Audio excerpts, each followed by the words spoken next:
Una sa lahat, huwag magpanik. Pangalawa, have the presence of mind to walk towards an open space. Tulad ng garden kanina. At sana din ay magdasal din kayo. Magdasal kayo para sa mga minamahal nyo sa buhay, pati na rin sa inyo na safe kayo. Lumilindol, lumilindol. Lumilindol. Duck, duck, duck, duck, duck, duck, duck.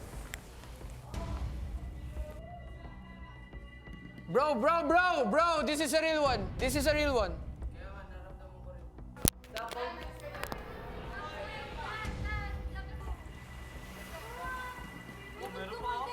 Ganyan talaga, ganyan talaga.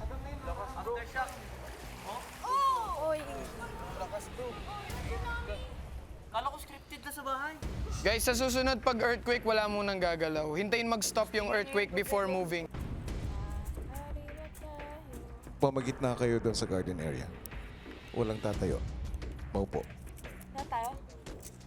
Upang masiguro ang kaligtasan ng mga housemates, inutusan ni Kuya ang lahat na magsuot ng blindfolds upang mailipat sa mas ligtas na lugar. Nang masiguradong tapos na ang mga pagyanig, kinumusta ni Kuya sa confession room ang mga housemates.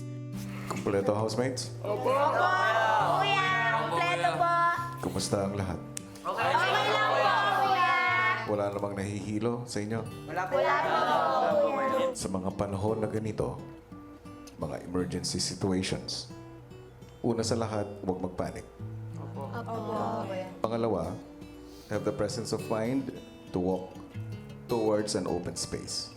Tulad ng garden kanina. At sana din ay magdasal din kayo. Kuya, palagi po, kuya. Magdasal kayo para sa mga minamahal nyo sa buhay, pati na rin sa inyo na safe kayo. Kuya.